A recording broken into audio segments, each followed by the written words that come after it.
Air signs, hi, this is for Libra, Gemini, and Aquarius. This is your Virgo full moon reading. In the middle of your spread, you came up as the Hermit. So in reverse. So there's could be a little bit of isolation period, feeling a little lonely and wanting to go within. And I feel like in reverse, it's you needing to take that. And once you do take that time for yourself, a little solitude, right under that, you came up as an ace with the Ace of Cups. So that's beautiful. That means that there's some healing. That means that for some of you, you're starting to open your heart up, and your emotions, and it's like a new beginning. For some of you, it could be a new relationship, a new job, a trip, a new baby, and it's bringing a lot of beautiful, sentimental feelings, emotional overwhelm in a good way in your relationships. You're feeling a lot of compassion for yourself and others having compassion for you. So, the full moon is also, there could be something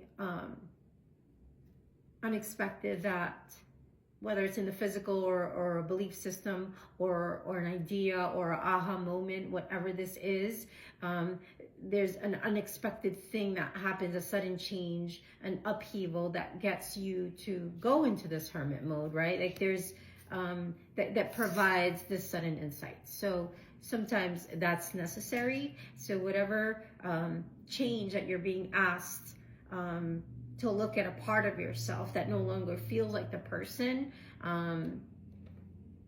that you're becoming. Of course, change isn't always easy. That's why tower moments happen in our cycles, right?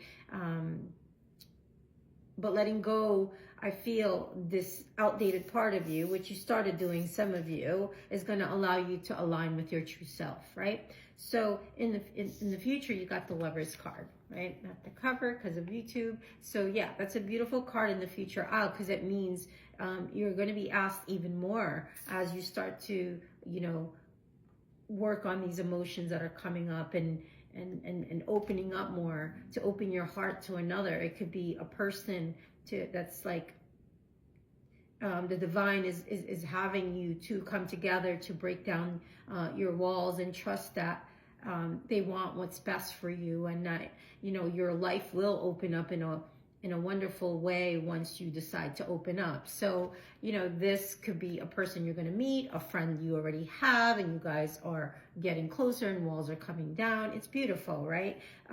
You could worry and maybe hold yourself back a lot because of the Knight of Cups in reverse. You could be confused about things. So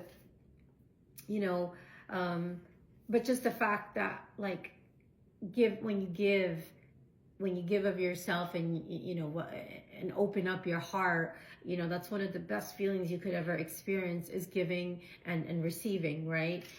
When you do so, you feel uplifted, and you feel like your life improves greatly because of someone else's happiness, right? You think of one way that you can give to someone else. Like that's what the Lover's energy after this full moon brings on for you, if you allow it, right? You're being asked to really open your energy field up and take down your walls, because you've been protecting, because you've been hurt.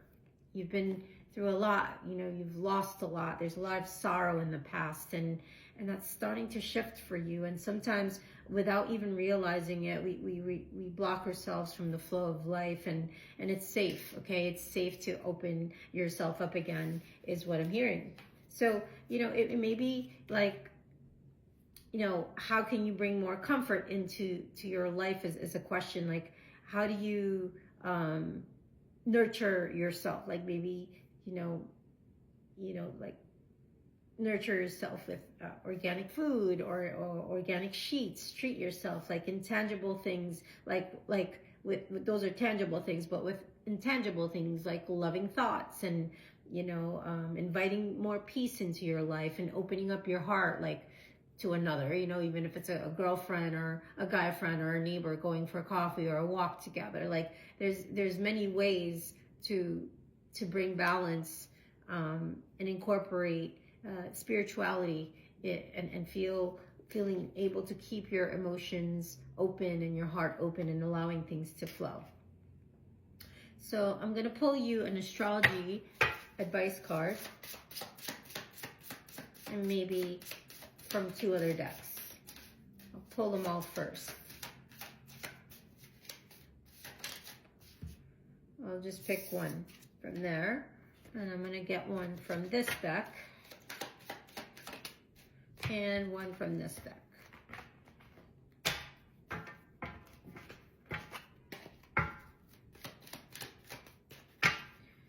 Okay, so if it's a passion project or a collaboration that you have going on with someone, air signs, I feel like it's going to be fully supported. You got the card of support here, and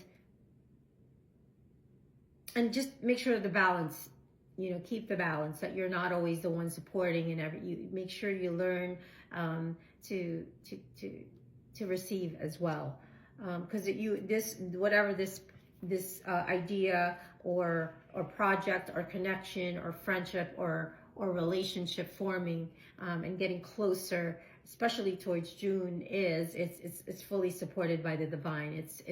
There's a higher, only the creator knows why it's bringing you two together. And there's a healthy, like, competitive nature to it, because you got the competition card. And what I get from this is, you know, it's good to have a little healthy competition in a connection, because it allows both parties to improve on an individual level, and it keeps it motivated, right? It keeps the flow of personal growth and the interaction between two people going. It's a good flow. Then the astrology card you got was house of the 3rd house, which is the home of Gemini, that's ruled by Mercury. And this is a space where that reflects your rational mind, right? Gemini, clarifying the Gemini card. So this is communications and skills and the early experiences that shape them. Like when you know, with the wild-eyed child that absorbs all information, you know, these are, you know, when you were younger, your relationship with your siblings, and short trips, going after school clubs, sports activities, right? Trips. So this, you know, this reflects community. And that's why, like, your walls do have to come down, because whatever this is, it's going to require, you know, you to open, to really bring down your walls. And so the 3rd house is where it's shaping, when at a young age, verbal, physical communication. Like, did you feel free to express yourself? Were you listened to as a child, or were you shut down, silenced, or felt invisible, you know, in your environment, whether it's home, work, school? Like, think about those things, because, you know, your voice matters, you know. So someone may be a natural extrovert, speaking freely in front of many, while another may be more introverted, preferring one-on-one conversations. I like a little bit of both. Right? So, but mostly I do enjoy one-on-one conversations and intimate settings. That's just what my preference. But I can do smaller groups, intimate groups, and, you know, if I have to do a large group, I just wipe my sweat from my forehead a little bit. So yeah, so this is how you express yourself without inhibition, and get to know your voice and let it be heard. Right? It's okay to land on deaf ears, to disappoint, disarm, and cause disillusion for people, but it's basically just you speaking your truth. And that's why I said the creator knows the higher purpose of this connection, of this project, of this dream. You know, you just have to trust it and learn to speak it and be comfortable in your own skin doing this, right? Because it's part of your healing process.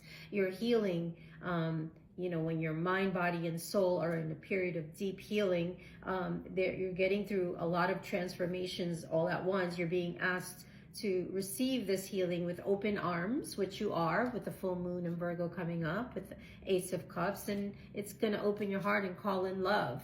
And when I say love, it's not just romantic love. Love, there's so many forms of love, and romantic love is really not the highest form of love, as we all know. It's the most short-lived. But you can romanticize your life, and if this is not anyone coming in specific for you, this is you starting to do that, romanticizing your life, and kind of the eat, pray, love, journeys, and starting to balance your yin and yang energy, your masculine, your feminine, and courting yourself, allowing the divine to court you and show you love in a different way, in a different lens. And it's going to bring forth a divine counterpart for you, for some of you.